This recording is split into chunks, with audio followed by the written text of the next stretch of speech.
Hello दोस्तों, स्वागत है आपका अपने यूट्यूब चैनल स्टडी अड्डा आर के चैनल पर। आज हम इस वीडियो में दिल्ली पुलिस कांस्टेबल के प्रैक्टिस सेट को कवर करने वाले हैं। आज के जो क्वेश्चन है वे सारे सेलेक्टेड हैं जो आपको आगामी परीक्षा के लिए महत्वपूर्ण हो सकते हैं। तो वीडियो को पूरा और ध्यान से देखना ना भूलेगा। तो बिना देरी के करते हैं वीडियो को स्टार्ट। आपका पहला क्वेश्चन है, कौन सा यौगिक खाना पकाते समय अधिकतम मात्रा में समाप्त हो जाता है। आपका महत्वपूर्ण क्वेश्चन है कि जब हम खाना बनाते हैं तो खाना बनाते समय अधिकतम मात्रा में समाप्त हो जाता है, ऐसा यौगिक कौन से हैं। आपके ऑप्शन है, ए वसा, बी प्रोटीन, सी विटामिन या कार्बोहाइड्रेट। तो कौन सा यौगिक खाना पकाते समय अधिकतम मात्रा में समाप्त हो जाता है। आपका सही जवाब क्या हो जाता है, विटामिन आपका सही जवाब हो जाता है। जब हम खाना पकाते हैं तो विटामिन, हमारे जो विटामिन होते हैं वह अधिकतम मात्रा में समाप्त हो जाते हैं। तो ऑप्शन बी जो है आपका बिल्कुल सही जवाब हो जाता है।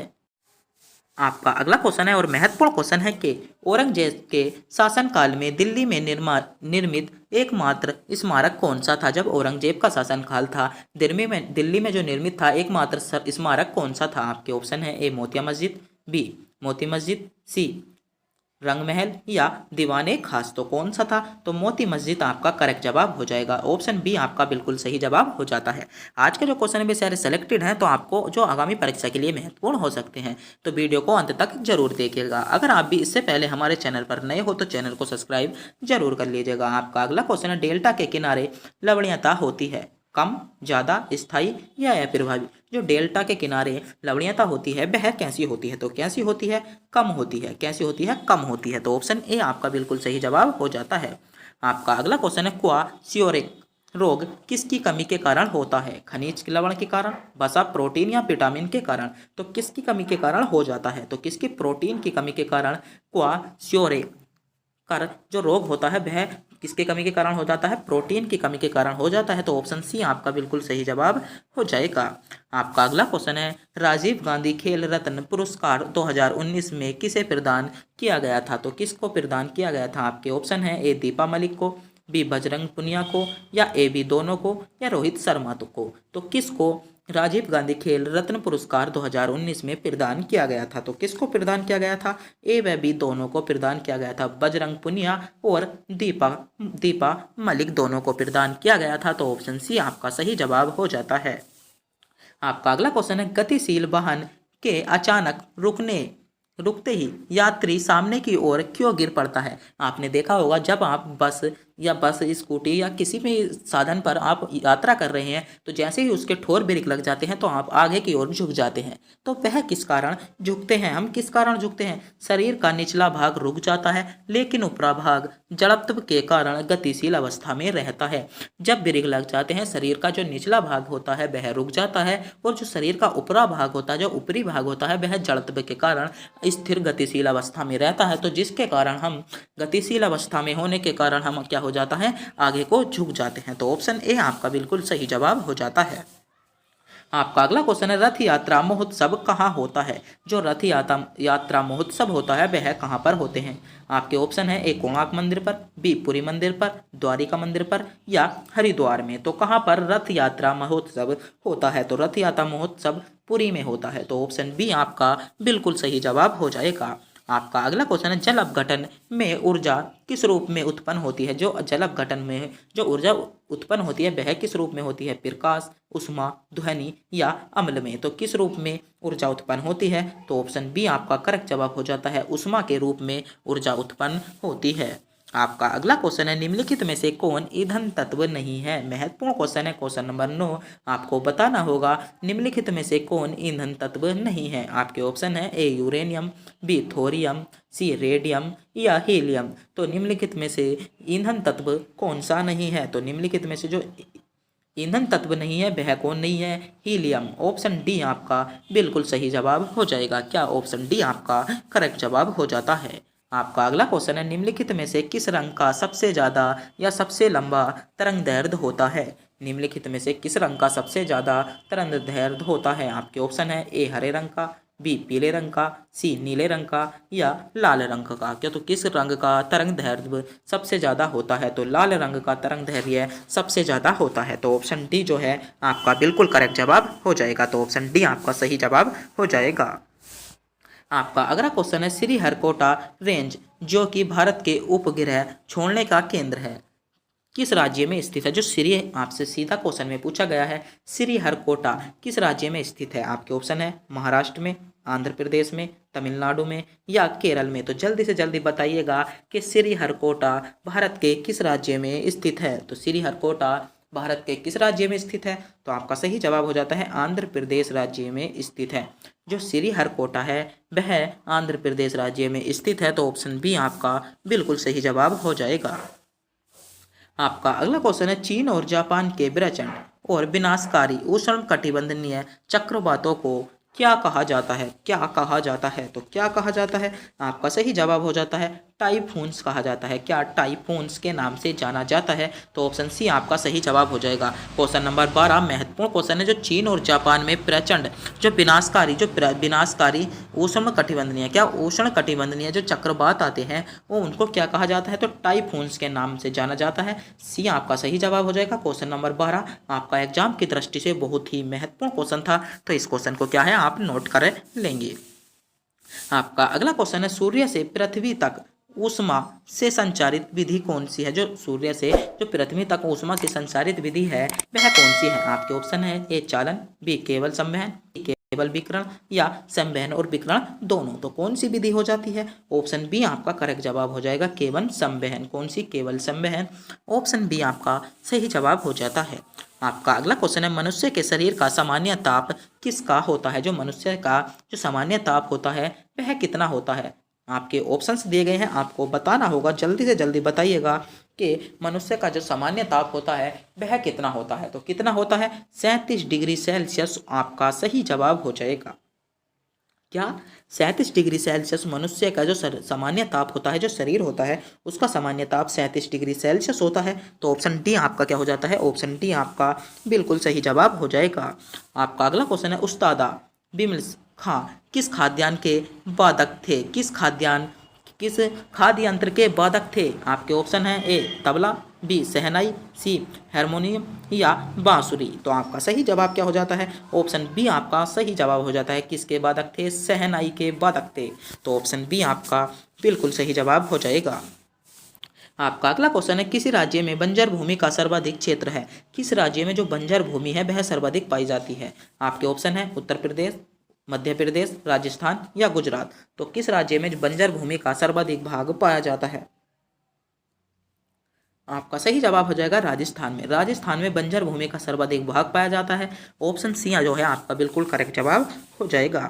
आपका अगला क्वेश्चन है, विटामिन ई का महत्वपूर्ण स्रोत निम्नलिखित में से कौन सा है? बहुत सारे बच्चे बता रहे हैं कि सर आप जल्दी से ही ऑप्शन बता देते हो, तो ऑप्शन बताने में कुछ टाइम लीजिएगा। तो हम जो है आपको ऑप्शन बताने में कुछ टाइम देंगे, जिसमें आप अपने ऑप्शन जज कर सकते हैं। आपको बताना है विटामिन ई का महत्वपूर्ण स्रोत क्या है। आपके ऑप्शन दिए गए हैं, ताड़ का तेल, नारियल का तेल, गेहूं अंकुर का तेल या राई या सरसों का तेल।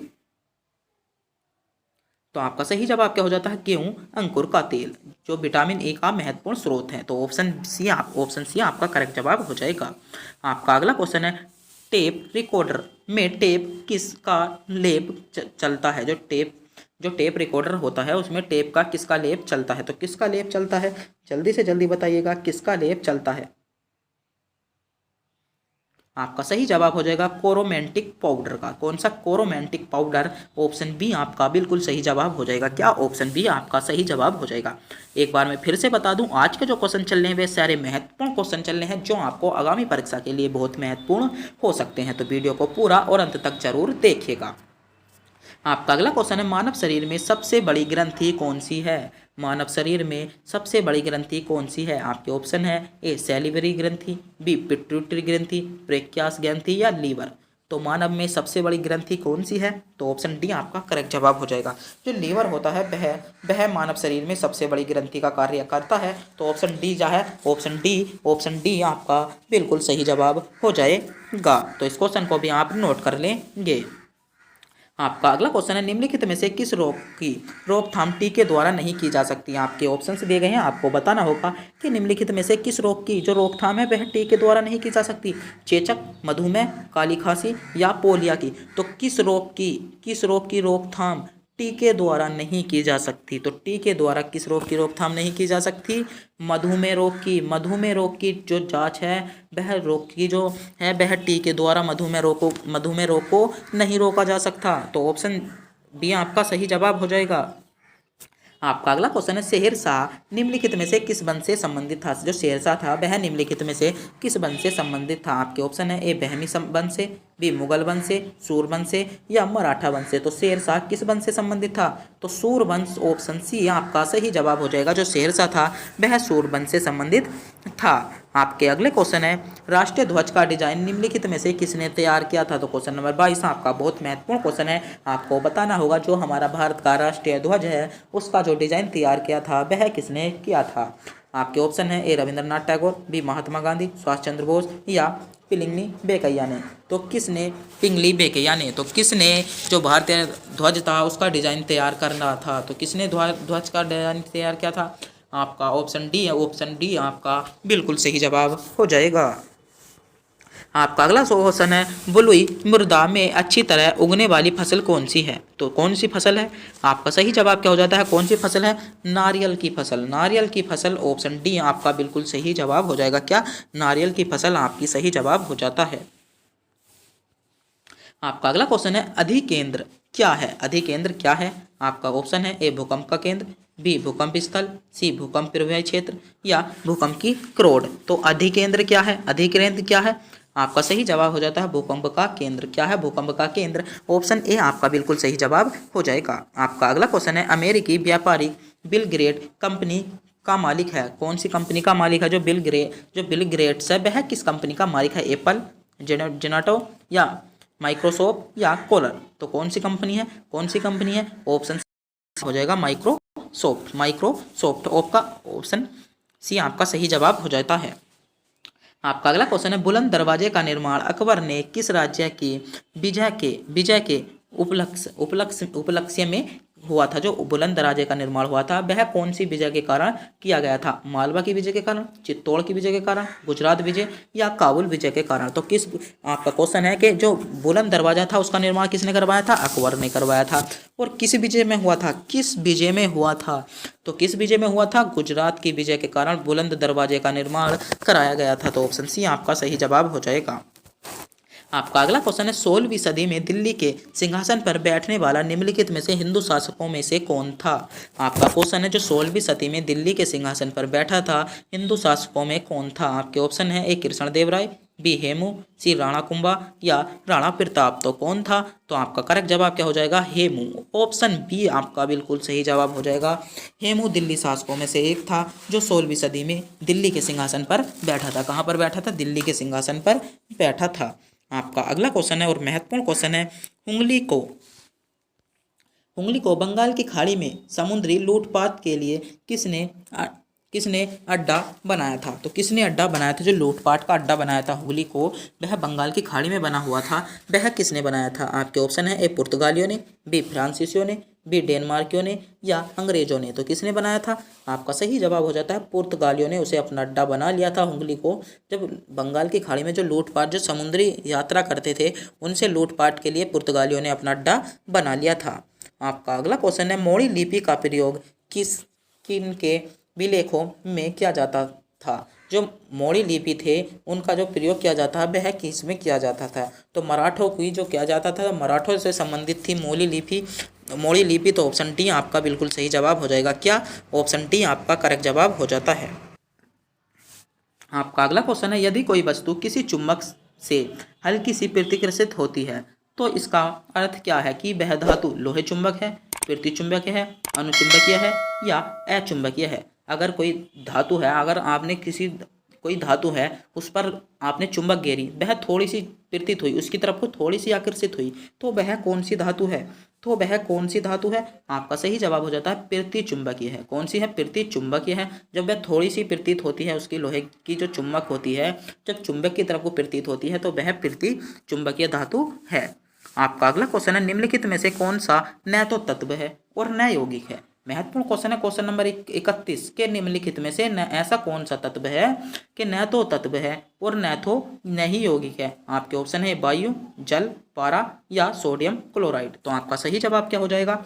आपका करेक्ट जवाब हो जाता है ऑप्शन ए। ऑप्शन ए आपका करेक्ट जवाब हो जाता है वायु। वायु न तो तत्व है और न ही यौगिक है। आपका अगला क्वेश्चन है निम्नलिखित में से किसमें नए पौधे पत्ती से उत्पन्न होते हैं। नए पौधे जो पत्तियों से उत्पन्न होते हैं। महत्वपूर्ण क्वेश्चन है कि ऐसा कौन सा पुष्प पेड़ है जिसमें पौधे पत्ती से उत्पन्न होते हैं। तो आपको बताना होगा, आपके चार ऑप्शन दिए गए हैं तो आपको बताना होगा पत्तियों से कौन से पौधे उत्पन्न होते हैं। पत्रचट, ऑप्शन बी आपका सही जवाब हो जाएगा। पत्रचट जो पौधा होता है वह पत्ती से उत्पन्न होता है। आपका अगला क्वेश्चन है थॉमस अल्बर्ट एडिसन ने किसका आविष्कार किया था। ने किसका आविष्कार किया था। आपके ऑप्शन है ए बिजली बल्ब का, बी साइकिल का, सी टेलीविजन का या कंप्यूटर का। एडिसन ने किसका आविष्कार किया था। तो एडिसन ने किसका आविष्कार किया था। आपका सही जवाब हो जाता है बिजली बल्ब का। बिजली बल्ब का जो आविष्कार किया था एडिसन ने किया था। तो ऑप्शन ए आपका बिल्कुल सही जवाब हो जाएगा। आपका अगला क्वेश्चन है मिस्टर क्लीन किसे कहा जाता है। मिस्टर क्लीन किसे कहा जाता है। आपके ऑप्शन है ए राजीव गांधी को, बी संजय गांधी को, सी भगत सिंह को या सुभाष चंद्र बोस को। तो किसको मिस्टर क्लीन कहा जाता है। तो मिस्टर क्लीन किसे कहा जाता है। ऑप्शन ए आपका करेक्ट जवाब हो जाएगा राजीव गांधी। राजीव गांधी आपका सही जवाब हो जाता है। आपका अगला क्वेश्चन है शक संबंध पर आधारित राष्ट्रीय पंचांग को कब अंगीकृत किया था। जो शक संबंध पर आधारित राष्ट्रीय पंचांग है उसको कब अंगीकृत किया था। तो क्वेश्चन नंबर 35 महत्वपूर्ण क्वेश्चन है। 12 मार्च 1952 को, 22 मार्च 1953 को या 22 मार्च 1957 को या 22 मार्च 1926 को। तो जो शक संबंध पर आधारित राष्ट्रीय पंचांग हैं उन्हें कब अंगीकृत किया था। तो कब अंगीकृत किया था। आपका सही जवाब हो जाता है ऑप्शन सी 22 मार्च 1957 को। कब किया गया था। 22 मार्च 1957 को अंगीकृत किया गया था। तो ऑप्शन सी जो है, ऑप्शन सी आपका विकल्प बिल्कुल सही जवाब हो जाएगा। आपका अगला क्वेश्चन है प्रकाश संश्लेषण में उपयोगी गैस कौन सी है। प्रकाश संश्लेषण में उपयोगी गैस कौन सी है। आपके ऑप्शन है A oxygen gas, B nitrogen gas, C carbon dioxide gas या डी ओजोन गैस। तो प्रकाश संश्लेषण में जो उपयोगी गैस है वह कौन सी गैस है। तो आपका सही जवाब क्या हो जाएगा। ऑप्शन सी आपका करेक्ट जवाब हो जाता है carbon dioxide. Carbon dioxide gas प्रकाश संश्लेषण में उपयोगी गैस है। ऑप्शन सी जो है बिल्कुल आपका सही जवाब हो जाता है। आपका अगला क्वेश्चन है 10 कुमार चरित्र किसकी रचना है। 10 कुमार चरित्र किसकी रचना है। तो किसकी रचना है। आपका करेक्ट जवाब हो जाता है दंडी की। ऑप्शन ए आपका बिल्कुल सही जवाब हो जाएगा। आपका अगला क्वेश्चन है रामचरितमानस के रचयिता कौन थे। रामचरितमानस के रचयिता कौन थे। क्वेश्चन नंबर 38 आपका एग्जाम की दृष्टि से बहुत महत्वपूर्ण क्वेश्चन है कि रामचरितमानस के रचयिता कौन थे। आपके ऑप्शन है ए वाल्मीकि, बी सूरदास, सी तुलसीदास या भवभूति। तो रामचरित्र मानस के रचयिता कौन थे। तो कौन थे। आपका सही जवाब हो जाता है तुलसीदास। तुलसीदास रामचरित्र मानस के रचयिता थे। तो ऑप्शन सी आपका बिल्कुल सही जवाब हो जाएगा। आपका अगला क्वेश्चन है एक अश्व शक्ति किसके समान होती है। जो एक अश्व शक्ति होती है वह किसके समान होती है। आपके ऑप्शन है ए 1 किलोवाट के, बी 1 वाट के, सी 1 जूल के या 746 वाट के। तो एक अश्व शक्ति किसके बराबर होती है। तो आपका सही जवाब क्या हो जाता है। ऑप्शन डी आपका करेक्ट जवाब होता है 746 वाट के। 746 वाट के क्या होती है एक शक्ति बराबर होती है। आपका अगला क्वेश्चन है सिखों के किस गुरु ने अमृतसर शहर की स्थापना की थी। सिखों के किस गुरु ने अमृतसर शहर की स्थापना की थी। आपके ऑप्शन है ए रामदास ने, बी अमरदास ने, सी अर्जुन देव ने या हरिराम ने। तो किसने अमृतसर शहर की स्थापना की थी। तो आपका सही जवाब क्या हो जाएगा। ऑप्शन ए आपका करेक्ट जवाब हो जाता है रामदास। जो सिखों के गुरु थे रामदास उन्होंने क्या की थी अमृतसर शहर की स्थापना की थी। तो ऑप्शन ए आपका बिल्कुल सही जवाब हो जाएगा। आपका अगला क्वेश्चन है दिल्ली का लाल किला किसका प्रारंभिक नाम क्या था। जो दिल्ली का लाल किला है उसका प्रारंभिक नाम था क्या था। आपके ऑप्शन है ए किलाए शाहजहां, बी किलाए मुबारक, सी किलाए जन्नत, सी किलाए हिंद। तो उसका प्रारंभिक नाम क्या था। तो उसका प्रारंभिक नाम था किलाए शाहजहां। जो दिल्ली का वर्तमान में लाल किला है उसका नाम क्या था। उसका नाम किलाए शाहजहां था। क्या था किलाए शाहजहां। ऑप्शन ए आपका करेक्ट जवाब हो जाएगा। आपका अगला क्वेश्चन है भारत के किस प्रदेश की जनजातीय जनसंख्या सर्वाधिक है। भारत के किस प्रदेश की जनजातीय संख्या सर्वाधिक है। आपके ऑप्शन है ए बिहार में, बी असम में, महाराष्ट्र में या मध्य प्रदेश में। तो आपका सही जवाब क्या हो जाएगा मध्य प्रदेश। ऑप्शन डी आपका बिल्कुल करेक्ट जवाब हो जाता है। आपका अगला क्वेश्चन है, भारत में सर्वाधिक जनसंख्या वाली जनजाति कौन सी है। महत्वपूर्ण क्वेश्चन है, क्वेश्चन नंबर 43 आपका एग्जाम की दृष्टि से बहुत महत्वपूर्ण क्वेश्चन होने वाला है कि भारत में सर्वाधिक जनसंख्या वाली जनजाति कौन सी है। तो कौन सी सर्वाधिक जनसंख्या वाली जनजाति है? भील जनजाति। भील जनजाति भारत में सर्वाधिक जनसंख्या वाली जनजाति है। ऑप्शन सी आपका बिल्कुल करेक्ट जवाब हो जाएगा। आपका अगला क्वेश्चन है, प्रोटीनों में पाचन में सहायक एंजाइम है। जो प्रोटीनों के पाचन में सहायक एंजाइम है वह कौन सा एंजाइम है? तो आपका सही जवाब क्या हो जाएगा? टिप्रिस। कौन? ऑप्शन सी आपका सही जवाब हो जाएगा। आपका अगला क्वेश्चन है, चींटियों में कौन सा अम्ल पाया जाता है? चींटियों में कौन सा अम्ल पाया जाता है? आपके ऑप्शन है, ए एसिटिक अम्ल, बी बेंजोइक अम्ल, फार्मिक अम्ल या सल्फ्यूरिक अम्ल। तो क्वेश्चन नंबर 45 महत्वपूर्ण क्वेश्चन है, जो चींटियों का डंक होता है, जो चींटियों का डंक होता है उसमें कौन सा एंजाइम पाया जाता है? तो कौन सा एंजाइम पाया जाता है? Formic acid. फॉर्मिक एसिड या फॉर्मिक अम्ल पाया जाता है। आपका अगला क्वेश्चन है, निम्नलिखित में से किस फसल में नीले हरित शैवाल मुख्य रूप से जैव उर्वरक में प्रयोग होते हैं? आपके ऑप्शन है, ए गेहूं में, बी चने में, धान में या सरसों में। तो किस में प्रयोग होते हैं? तो आपका सही जवाब क्या हो जाएगा? ऑप्शन सी आपका करेक्ट जवाब हो जाता है। क्या? धान में। धान आपका बिल्कुल सही जवाब हो जाता है। आपका अगला क्वेश्चन है, निम्नलिखित में से किन्हें बेहतर उपचार के काम में लाया जाता है? आपके ऑप्शन है, ए नीलहरित शैवाल को, बी कप को, सी समस्त पौधों को या ए कोशिकीय हरित शैवालों को। तो किसको प्रयोग में लाया जाता है? आपका करेक्ट जवाब हो जाता है ए कोशिकीय हरित शैवाल को। किसे? ए कोशिकीय हरित शैवाल। ऑप्शन डी आपका बिल्कुल सही जवाब हो जाएगा। आपका अगला क्वेश्चन है, निम्नलिखित में से कौन सा प्रदूषक भारहीन अपशिष्ट है? आपके ऑप्शन है, ए H2OCO, बी भ्रमितमल, धुंध या ध्वनि के रेडियो ऑक्सीड अपशिष्ट। तो आपका सही जवाब क्या हो जाएगा? ऑप्शन डी आपका करेक्ट जवाब हो जाता है। आपका अगला क्वेश्चन है, भारत की सबसे लंबी नहर कौन सी है? आपको एक क्वेश्चन टेस्ट के रूप में दिया गया है, आपको बताना होगा कमेंट बॉक्स में, वीडियो के कमेंट बॉक्स में बताना होगा कि भारत की सबसे लंबी नहर कौन सी है। आपके ऑप्शन है, ए शारदा नहर, बी इंदिरा गांधी नहर, सी यमुना नहर या बेतवा नहर। आपको कमेंट बॉक्स में बताना होगा कि भारत की सबसे लंबी नहर कौन सी है। तो भारत की सबसे लंबी नहर कौन सी है? आपके 4 विकल्प दिए गए हैं, आपको बताना होगा कमेंट बॉक्स में। आपका अगला क्वेश्चन है, हॉलैंड का परिवर्तित नाम क्या है? हॉलैंड का जो परिवर्तित नाम है वह क्या है? तो आपका सही जवाब क्या हो जाता है? नीदरलैंड। नीदरलैंड। ऑप्शन सी आपका करेक्ट जवाब हो जाएगा। तो आज के जो क्वेश्चन 50 क्वेश्चन थे वे सारे सेलेक्टेड क्वेश्चन थे जो आपको एग्जामी परीक्षा के लिए बहुत हेल्पफुल हो सकते हैं। तो ऐसी ही वीडियो देखने के लिए हमारे चैनल को सब्सक्राइब, वीडियो को लाइक और एक प्यारा सा कमेंट में बताना ना भूलें कि